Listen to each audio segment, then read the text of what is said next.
This is Bob Baker with Jazz Guitar Today. We're on the phone today with jazz guitar giant, great John Scofield. The purpose of this interview is to continue the series of the guitar players that played with Miles Davis. We've already spoken with Mike Stern, and we've spoken with Robin Ford. And what was the experience like for you? You know, you get a call, and can you talk us kind of through it? What was Miles like? Yeah, I've been playing. I probably met Miles really briefly. He came to a Dave Liebman gig, probably 1980 or 81, I guess. Mm-hmm. You know, and he was just starting to think about get his band together. Anyway, he heard me play, but he didn't hire me for his band. He had his band. He liked Mike Stern, and they had this big comeback, Miles Davis comeback, and Mike was playing, and it was really well received and fantastic. And then Miles decided, I don't know, a year or two into it, that he wanted to have two guitar players. So he called me, and I'd been playing with Mike all the time. So anyway, I got the call from Miles's road manager, and I knew all the guys in the band. I think Bill Evans, the saxophone player, actually got me on the gig. He recommended me to Miles when Miles said he wanted to get another guitar and have two guitars. So I got a call to come to Cleveland that day from New York City. And like I said, I was friends with all the guys in the band. Al Foster, Marcus Miller, Mike Stern, Bill Evans on saxophone. And so I showed up at the gig, and Mike had no idea that I was going to be there. And he was like, kind of like, what are you doing here? Because he saw me backstage. You know, I didn't play with Miles that night. Miles was really weird. I went to his dressing room when I got there. It was in November. My hands were really cold. I'd just gotten out of a cab. And he said, well, pick up your guitar and play me something. So I played him Nardis, his famous tune, you know. Right, sure. And the guitar was out of tune. It wasn't even plugged into an amp or anything. And he looked at Al Foster, the drummer, and said, your man don't sound too tough. He went on stage, and then afterwards, you know, before he went on stage, he said, well, you know what, just listen to us tonight, and then you can start playing tomorrow. Right. And he paid me for that night, I remember. So then I started with him the next night, was a one-nighter somewhere. And it was just slowly I got into the band. There was no rehearsing or anything. I just learned the music from, listening to recordings the guys had, cassettes, you know, from the gigs. Sure. And he always did kind of the same set and the tunes that they were doing. I just learned them. It was two guitars for a while, actually. Mike and I had been playing at this club, 55 Grand Street, and we've been playing there a lot, just in quartet and stuff, which was right downstairs from where Mike lived. We were friends, and it was really fun playing all together with Miles. There's some stuff on Star People, the album Star People. That was the first one I did with Miles, and there's some stuff on there with the two guitars. When we made Star People, at one point, Miles, he was taping all the gigs, you know, and he invited me up to his house, and Gil Evans was there, who was part of Miles's thing at that point. He would come to all the recording sessions and stuff. There was a Fender Rhodes piano set up, and Gil played this bass line, and Miles had these changes. And Miles said, improvise over this. So I just played. He had this 8-bar progression. I played on it for a little while. And then we went in the studio to do, like, I think my first session with Miles at Star People. Gil had this thing written out. It was like a little line that the guitars and the saxophone played. And it's a tune called It Gets Better. And Gil said to me, you know, that's your solo from the other day up at Miles' house. And Miles said, Gil, don't tell him that. He'll get a big head. Don't let him know. It was something else, yeah. But anyway, we did that, and we played with Mike. And you know, it was fantastic getting to be around Miles Davis, because he is and was my idol. And getting to know him personally some was a trip, you know, because Miles was a real star in, like, the truest sense of the word, beyond music. He was idolized by really probably millions. I guess that's not even an overstatement to say that. No. And you know, we would play, and rock stars would be hanging out at the stage door in order to meet Miles. You know, Miles was the coolest guy in the world. He was cooler than Bob Dylan or Jack Nicholson, or, you know, I mean, it was pretty amazing. Plus, you know, for me and for all the guys in the band, he was, and all the jazz fans, it was super. because of the music that he played. And, he was just coming back from retirement. He had just cleaned up any of his bad behavior and drug-wise and booze-wise. And he was gone clean. So he was really trying to get it together because he had gotten sick right before that. And during his retirement, I guess he hadn't been taking care of himself. So he was in a good way that way. I think Cicely Tyson helped him with that. And then I played in his band for 3 years. And after a while, I was the only guitar. And then Bobby Irving came in on keyboards. We made the records. We toured. It was incredible for me, sure, for my career, because everybody was checking out Miles in those days.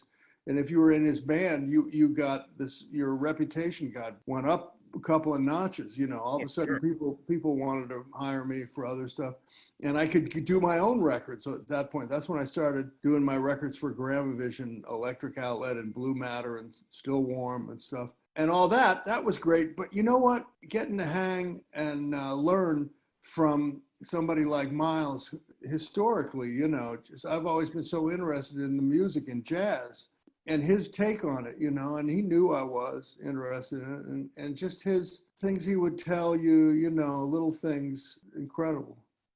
That's great. Yeah, there's the 1950s Miles and the 1960s Miles, and the 1970s is when McLaughlin came and played. Then there's our Miles, the 80s Miles. We played. Then he took the time off and came back in the 80s and played. Yeah, the comeback Miles. And what he did was make himself incredibly popular. And by playing, time after time by Cyndi Lauper, and which I was on those records, and Human Nature, the Michael Jackson tune, Right. We would play these. They became almost like hits.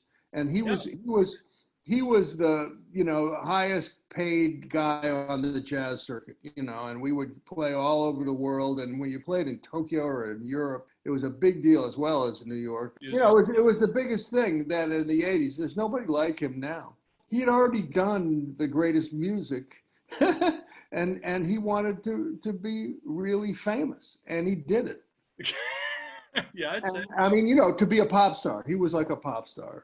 It's really interesting. I mean, not many guys that are that revered musically, artistically, get to also be a pop star.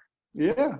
George Benson, I guess, would be one. Oh, Benson. Yeah. But he did. He became a huge star. Yeah. Well, yeah, no, Miles was a mystique master. Miles kept his mystique, and it was all part of that. Was he playing, what music was he playing at that time? Was he still playing a lot of vamp stuff that he was doing and funk with George Duke? Oh, it was all vamps. When I joined the band, it was a really interesting period, actually, kind of before Human Nature and everything. He was doing these funk vamps that he'd get one from one place, whatever. He'd write one, or he'd kind of lift one off some funk record that he liked. And then he would improvise over it, and then he would have us improvise over it at rehearsals, and he would take sections of the improvisations and make tunes out of them. That's how the record Decoy was made. That's what those things were. He played a slow blues every night. They were the vamp. And then he decided, after a couple of years of doing that, he decided he wanted some tunes in there. So we recorded a bunch of pop tunes.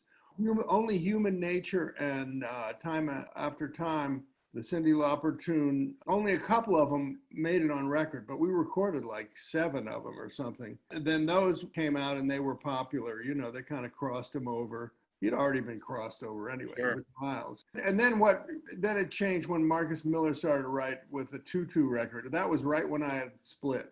Working with him, how has that affected you, being a leader these days yourself? I mean, when you... Well, to see the Miles organization and, or to see Miles in action, it in a way, it showed you how, just my experience with Miles was about, his lesson was about creativity and how to get to it, and how improvisation, that spirit of letting it happen and in the moment, such a great philosophical thing, and so close to just life itself, where we come up with an idea and it's just there all of a sudden, and then, you try to nurture that in improvising thing, you know, when you're blowing.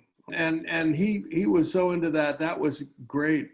But as far as leading a band, you know, the worst thing you could do is try and be like Miles was. Miles was you know, did whatever he wanted at any time, and we all put up with it because he was this incredible character. You know, I mean, he would say things that other people would quit the band to you. I see.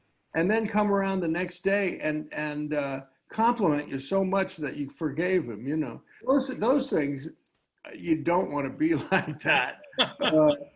I think about Miles when I play, you know, because of his incredible commitment to finding good stuff and not laying back on cliches. Last time we spoke, when we put you on the cover of the magazine, we were doing Swallow Tales.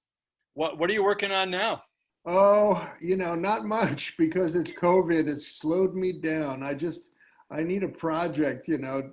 I don't have a record that I'm planning on doing right now.